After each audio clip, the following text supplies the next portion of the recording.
Good afternoon. The biggest China Coast Guard vessel, dubbed as the Monster Ship, has left the general vicinity of El Nido, Palawan and passed through the waters of Scarborough Shoal, according to a West Philippine Sea monitor.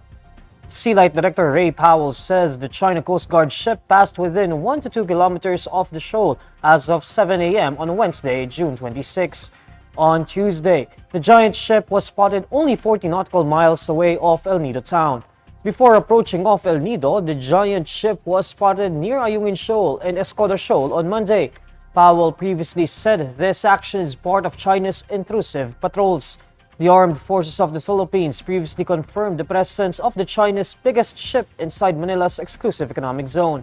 According to the AFP, the presence of the China Coast Guard is part of a broader pattern of intrusive patrols aimed at asserting unlawful claims in the West Philippine Sea. Suspended Bamban Tarlac Mayor Alice Guo skips the Senate panel on women's hearing on Philippine offshore gaming operators on Wednesday, June 26.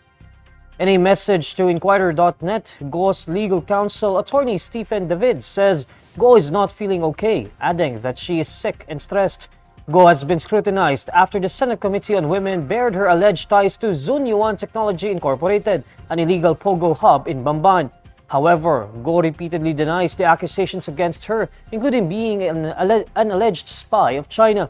The Office of the Ombudsman earlier placed Guo under a 6-month preventive suspension without pay over her alleged ties to Pogo operations as well as questions concerning her citizenship. A non-bailable offense of qualified human trafficking was also filed before the Department of Justice against Guo over her alleged link to illegal Pogo. Meanwhile, the Department of Justice previously said it would apply for a whole departure order against Guo and 17 of her correspondents who are also allegedly involved with the illegal Pogo hub in her municipality. Senator Risa Hontiveros reveals a document showing that a different individual with the name Alice Leal Guo exists in the National Bureau of Investigation's database. According to Hontiveros, the document shows the same name and birth date but different faces. I want you all to take a good hard look at this document. Same ang birthday sa birth certificate ni Alice Leal Guo na tumakbong mayor, July 12, 1986. Pareho ang spelling ng pangalan, pero ibang-iba ang mukha. Senator Hontiveros questions if these two documents are just a coincidence or if this is a case of Guo's stolen identity. Napakadami ko pong katanungan. Is it a coincidence na may dalawang Alice Leal Guo na pinanganak on July 12, 1986 sa Tarlac? Is it a coincidence that this NBI clearance was applied for just a few days before the date of filing of the delayed registration of birth of the other Alice Leal Guo in Tarlac City? Or is this a case of stolen identity? Earlier, Senator Hontiveros and Senator Sherwin Gatchalian presented documents from the Board of Investments and Bureau of Immigration allegedly proving Guo's true identity as Chinese woman Guo Huaping.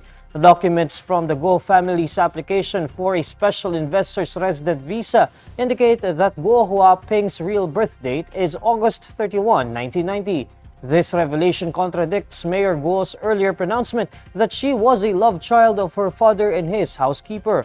The embattled mayor has been recently on the hot seat after a Senate panel probing her alleged ties to the Pogo site eventually looked at her citizenship and the possibility that she is a Chinese asset or spy trained to infiltrate the Philippine government. However, Guo denies the accusations against her. Senator Ronald Bato Dela Rosa says he's skipping the House of Representatives probe into ex-President Rodrigo Duterte's bloody drug war. In an interview, De La Rosa says his decision only came after Senate President Francis Escudero gave him the advice. According to De La Rosa, he can face the lawmakers of the probe anytime, but he says he has to follow the guidance of the Senate President as a member of the Senate. Dela Rosa adds that Escudero is concerned that his attendance in the probe will break up the so-called interparliamentary courtesy. Dela Rosa further says that those calling on his and Duterte's accountability for their roles in the brutal drug war should instead file cases against them in the proper forum.